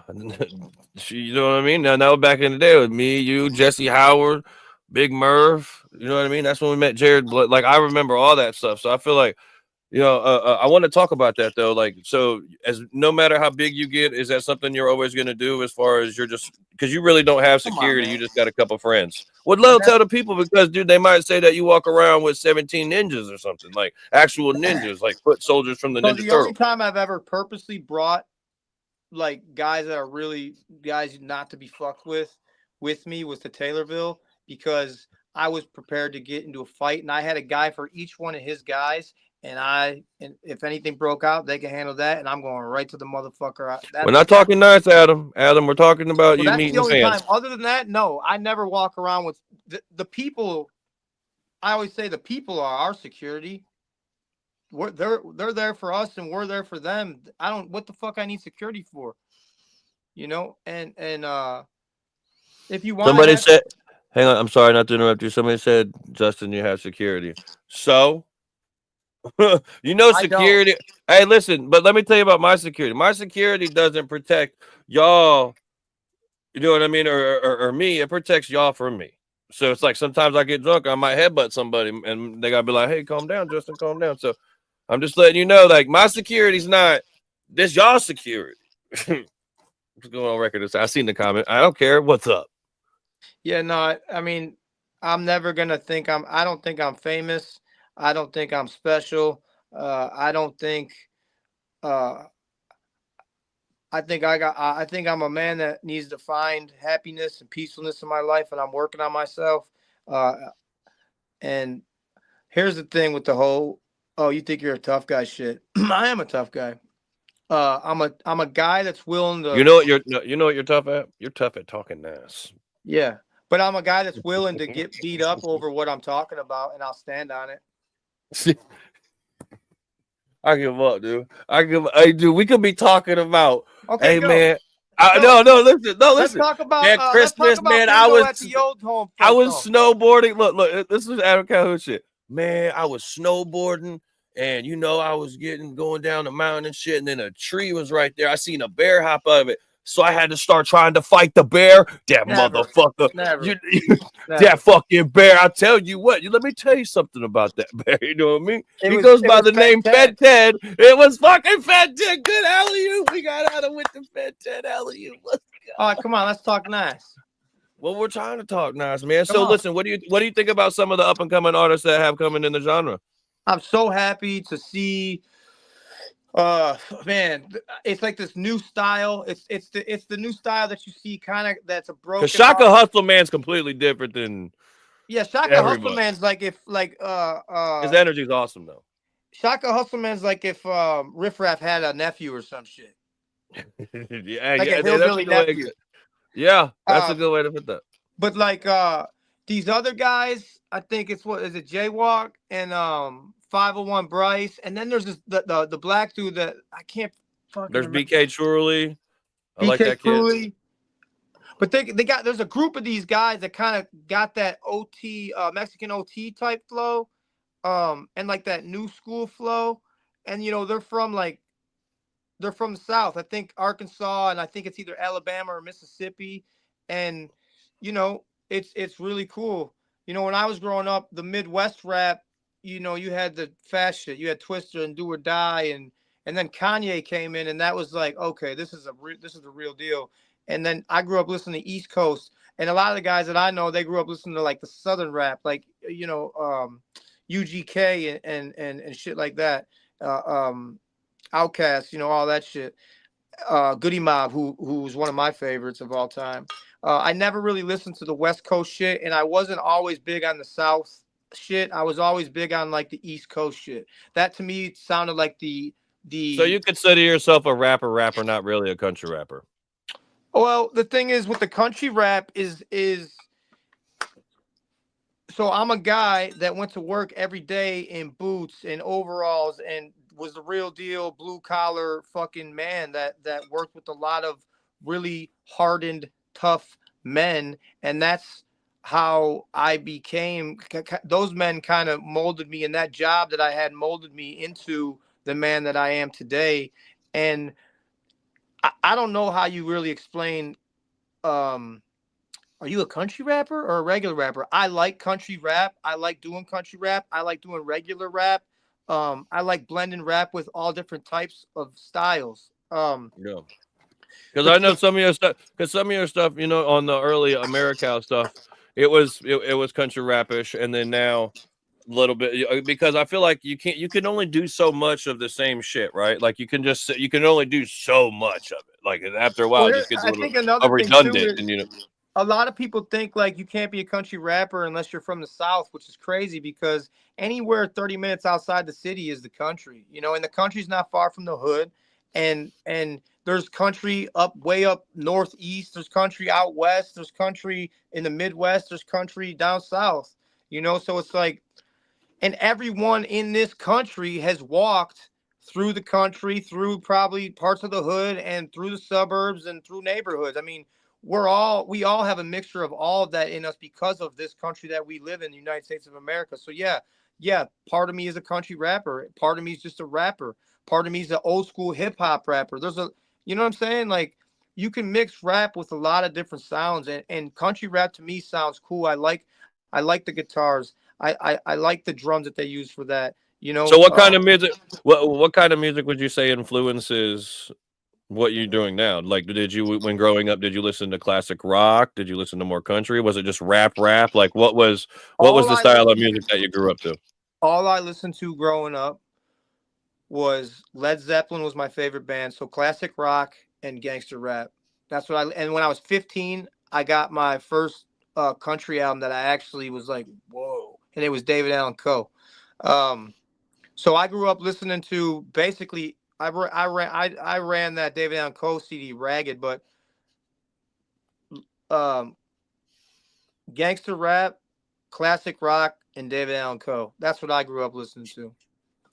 That's kind of what my playlist looks like right now. It's the Eagles and then fucking some trap music where we're fucking bitches and fucking selling bricks and flipping and dipping. The more ghetto it is, the better to me. It's like awesome. It's because that's the shit we grew up on. They don't make rap music like that no more. Now they got. So now, besides the group project that you did in Nashville with everybody, do you have anything else that you're gonna be releasing, or is that kind of the main focus right now? I'm working on Americal 2 right now. Number 2. I've never done a sequel to anything, a solo project I've ever done. So what made you want to say Americal 2 instead of just calling it something different? I'm bringing back that original country rap sound that I love. Mud truck beer, listen here. No, it won't be that. That you know what? That's what country. I ain't gonna lie, man. This shit getting too technical now, man. Let's bring it back. Let's go ahead and dumb it down a little bit, man. Come on, we're going back to mud truck beer. Listen, you know what? I don't think there's ever been a hook that said mud truck beer. Listen here, and you said it. So what I'm gonna do, just to let you know, is I'm gonna take that. I'm gonna I'm gonna make a hook. I'm gonna make a hook out of that, and then that's how I'm gonna do it. I'm like, oh yeah, I got Adam on it, and you ain't even gotta waste your time with it. I'd already be there. I'll say featuring Adam Calhoun and give you nothing from the record. Awesome. I would like to say this about the project that we did in Nashville. That is going to be very hard to put together. This is not something that's going to come out right away or in the next month. Look, I don't know how you and there is a lot of songs, a lot of mixing and that needs to be production that needs to go on, a lot of verses that needs to be filling, hooks. I mean, there's a lot that needs to go on. That will come out when y'all really, not to cut you off, but y'all really didn't know how big and how monumental that was going to be. No. You know, and I could see it when I got there. I could see it on your faces. It was kind of like, Justin, what have we done? What have we done? There's just don't stop fucking coming. There's just, and then like I would see it every day. Like when everyone was there, y'all would be full of energy. Y'all are right there on the sound thing. Y'all are getting people amped and everything. And then when it would be just, you know, the boys, it would just be like, fucking time, man. But y'all kept pushing and did it every day. So yeah, I don't think people understand it. From 1 p.m. every day till 1 a.m. And I would get there and I wouldn't start drinking until 5, and then I'd last. Now a couple times I fucked up, but you know that's kind of what I feel like the vibe It was needed. You know what I mean? And needed to somebody in there talking real nice, pouring peach crown for everybody to make sure everybody had good vibes. So you're welcome. You know, I know that you don't, you know what I mean, but you're welcome. I just want to say you're welcome for me drinking in your studio sessions. You're welcome. Yeah, you made a mess every night, too, by the way. Hey, I guarantee. Hey, Domain somewhere in there. Domain ain't gonna say no to. He's gonna say, you know what? Justin always gave me nice peach crowns right there. Turned me up, didn't he? Sure did. While you're drinking your glass bottles of water, we were getting turned up in the control room. Would you rather me drink water or drink, Justin? 100% would rather you drink. Come on, bro. I was a fucking ass. No, way funner. I didn't care because I mean we could get in trouble together. But what I'm saying is now this water drinking guy. Oh yeah, I can't wait to go hit the club with that guy. Whoa. It's gonna drink 2 bottles of water and Who's fucking. still the funnest person to go to the strip club with? Oh, I'm not talking about that on this thing. It's but to dabble a little bit. He did go sober, but what I did is I fully abused the power of him being Adam Calhoun, and I was like, Adam was 4 bottles of I was apple crab, 4 bottles of apple crab, yada yada yada. Like I take full advantage when I go places with Adam, 100%. I will also go on record and say that. Like, guys, if you guys have a famous friend or a semi-famous friend or a well-known fucking person, take full advantage of them. Okay, somebody's got to do it. Whoa! Not take full advantage of them.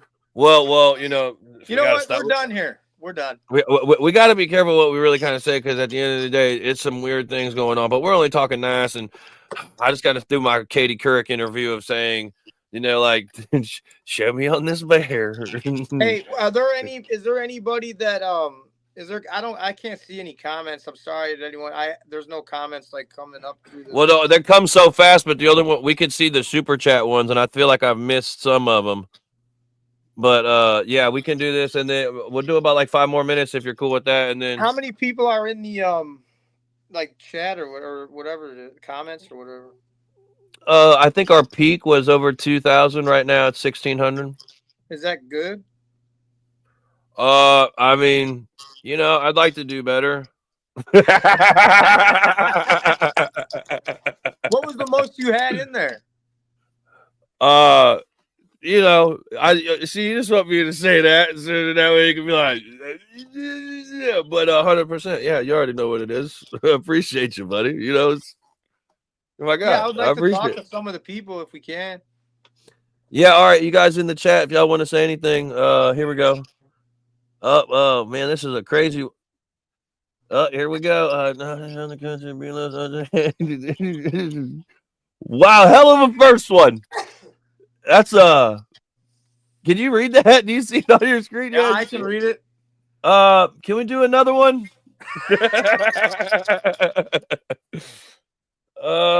Adam, show up Saturday here at Justin's B-Day. I'd love to meet you. What's the date? Wait, Saturday, like in like tomorrow or 2 days? Yeah. What the fuck? Yeah, we're here, man. So if you know you ain't doing anything, happy birthday, Justin. Love you both. I see you, Adam. We don't play on the internet. 80s baby, rise up. Goon Squad, fed. Hey, Jody, thank you. Thank you, Adam, for getting me into this independent lane. Love you, Tabitha. Much love, Tabitha. Up to because he was invited to the. Thank you, Ron. Hey, Husband. But Mike, you're not allowed to comment. That's bias. Well, he paid $2 to say that comment, so fucking Dora Mike can get his comment, dog. Oh, you know, Tyler Weaver. Hey, come here, Tyler Weaver. Let me show my this before we get off here because we do have a lot of people in here, and I like to show people that actually do a lot for. So this is my engineer. You know how you got Drew? This is my Drew right here. What's up, His name's Tyler Weaver. Hey, you know what? They always say things like, you know how you say the people you started with? This is my guy for 8 years? Going on 9 now. Going on 9 years. When I started, this is my engineer. This is Tyler Weaver. He works at Roundtable Recording Studio. If you want to know why I sound so good, it's because of him. Appreciate it. What's up, Tyler? Nice to meet you, bro. And he can't hear a word you're saying. Great. We have no what you call it. Alina Rose, you. Hey, so let me ask you a question before we Yeah. get off here. What made you and Demon and Broadnax want to make an album with everybody else being a part of it and sort of to do a collaboration project as massive as it was? All right. So, first of all, anyone that has been following me that knows what I've done through my career for the past 7 years now, music career for the 7 years, um, I've always liked doing features, having features, doing collabs because we are independent, and that shit to me. What's funny? What happened? You said Go ahead. is somebody laughing in the background because they know what I'm laughing at? No. I'm sorry. Tell me. He was just doing. I'm doing what happened. So You anyone said that it knows me, twice. you Hey, know, you said it. Did you catch it, Mike? He said, "Yo, I was doing, I was I doing. tried every. Hey, when you go back and watch the replay, All you're right. gonna be like, I held it in. No, all I right, held. for real. I love doing collabs. I think that's the best way to make independent artists grow and the independent scene grow. I like doing collabs. I think everyone should. New artists, you definitely should. Beggar's Pizza, what's up? Beggar's Pizza, they lay it on thick. Okay, so I've always done that. The country rap tunes album that I did. That's why I tried getting all the guys who were supposed to be the who are the pioneers of country rap. I put them all on a rap album together because no one had ever done that before. So that's something that I've always been doing. And then No, that was the country rap tunes, correct? yeah, and Who was then all on that? Who was all on for the people who don't know? uh um Just in time. Just in Time, Colt Ford, John Broadnax, Demon Jones, the Lax, Struggle, Jelly Roll. I wanted to get D Thrash, but he was like he wasn't rapping at the time. Now he's back. I'm glad he is. Bubba Sparks. If I'm missing someone, I'm sorry. Up Church. Did I already say that? No, I'm about to Okay. yank you. Hang on. I'm about to yank you because no, it's going out because your thing's moving weird. Hang on, just stop moving. All right, hang on, you should be good because it was starting to be jittery. Just Oh, to it let might you have been know. my foot kicking the thing. Yeah, that's good now. So John had always been preaching that he wanted to do this big collab project, bring everyone together. Let's do this with Demon. So I said we need Demon a part of it because I do everything. I go on tour with Demon. I always want Demon to be a part of anything I'm doing, and of course, yeah, let's get Ryan to be a part of this because he should be. It didn't happen that way, and instead of saying, "All right, well, we're not doing it," we still went forward and did it. That's it. He didn't want to be on the project. That's fine. That's fine. There's nobody who was like, "Come on, you got to be on this." That wasn't how that went down. We just went forward and did the project. He Remember went a that bear different. that jumped out of the fucking tree and down going down the snowboard? He went down a different way, and he's doing what he's doing. And listen, man, I'm just gonna say this for real. This shit that's happening right now. This situation is not fun. It's not cute. It's not like this is not what this isn't games to me. This is a tough situation, and it can't be easy on his part, or I know it's not on my part. And I hope when everything time goes by and things settle, and I hope it just people can move on with their life. I hope I can move on with my life and my career, and he can too. Um, and that's it. Whatever happens, America too. America too, baby. God bless everybody. And honestly, I pray that Ryan um pulls through, and I pray for people who are around him help him, you know. And that's real.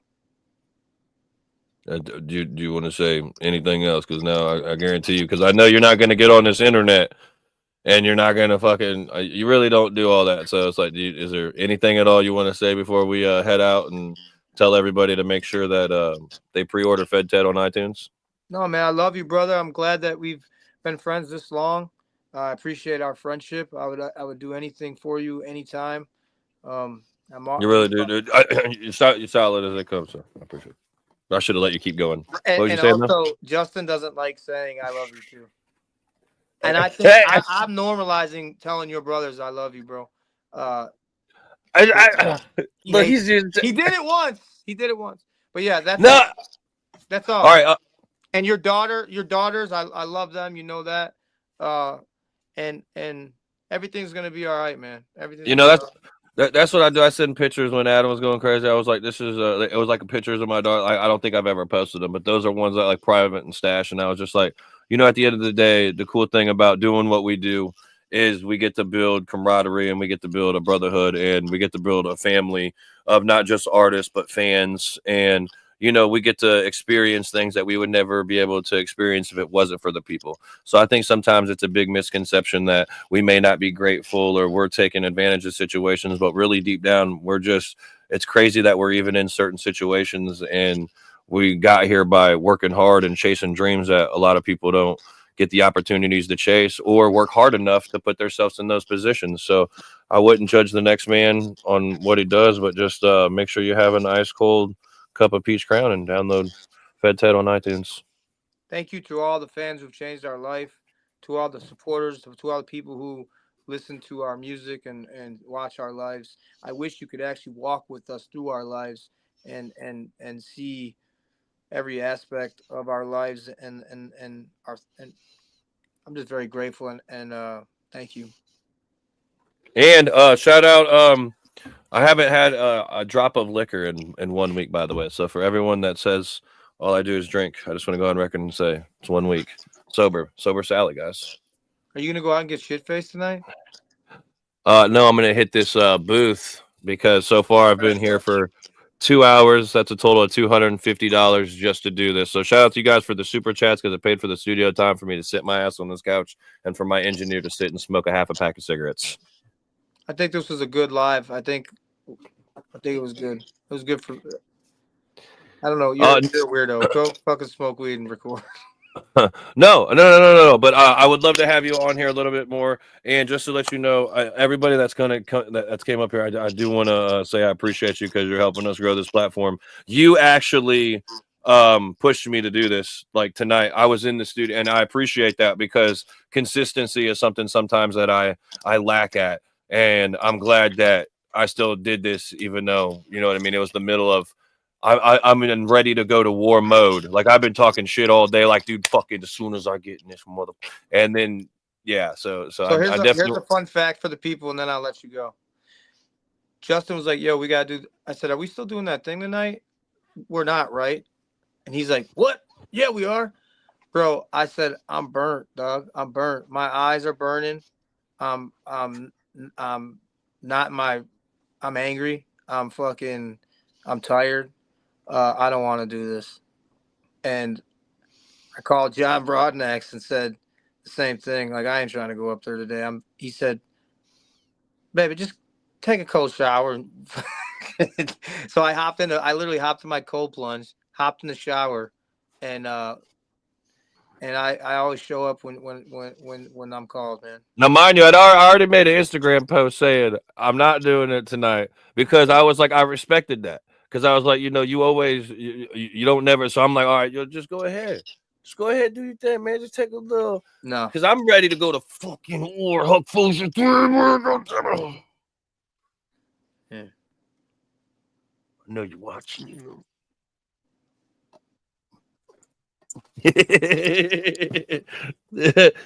All right, Adam. Well, I appreciate you coming up here, man. America 2 on the way. And once again, man, I appreciate you, brother. You're my look. Love you, Bubbles. Love you, Bubbles. I'll talk to you tomorrow. All right, Bubbles. Later. Shout out to Adam Calhoun's. Oh, Adam Calhoun again, man. Shout out to OA Cals, man. Shout out to each and every one of y'all for tuning in tonight. Like I said, we almost didn't do this tonight. So here we are. This is what, week 3 in a row? Week 3? Is this what week it is? Or is it week 4? Week 3 or week 4? All right. So shout out to all you guys for the happy birthday super chats today. I appreciate it. And yeah, shout out to Adam. And fuck, man. let's go get in this booth because this is what we came here to do tonight, man. Come here to do some rapping. Love y'all, man. Excuse me. Stay up. God bless. Tell your dad, tell your mom. Get your tickets, www.redneckrave.com. If you guys are in the Indianapolis area, the only thing you guys got to do, if you want to come party this weekend, is go to the Emerson Theater. Yeah, do we got the road? We don't got the road. Okay, no road. But the Emerson, 10th and Emerson. 10th and Emerson. 10th and Emerson is the location. Jesse Howard, New Breed is going to be there. My brother Little White and a whole bunch of other surprise guests. Me and Big Murph are going to be doing our first performance together in like 4 years, so that's going to be a cool ass thing to see. Yeah, shout out to everybody. Shout out to everybody that's rocking with the Fed Ted shit. I know it's hilarious, but guys, it's actually something. So definitely not going to stop that anytime soon. And yeah, man, it's all love. I love everybody for the most part. Well, I love like 99% of the people out there. And yeah, we'll see you next Thursday. You know, we're just going to be here talking nice, and that's what we like to do, man. So, like, there's your 3 on the way, motherfuckers. We're going to record it right now. Let's fucking go. It's awesome.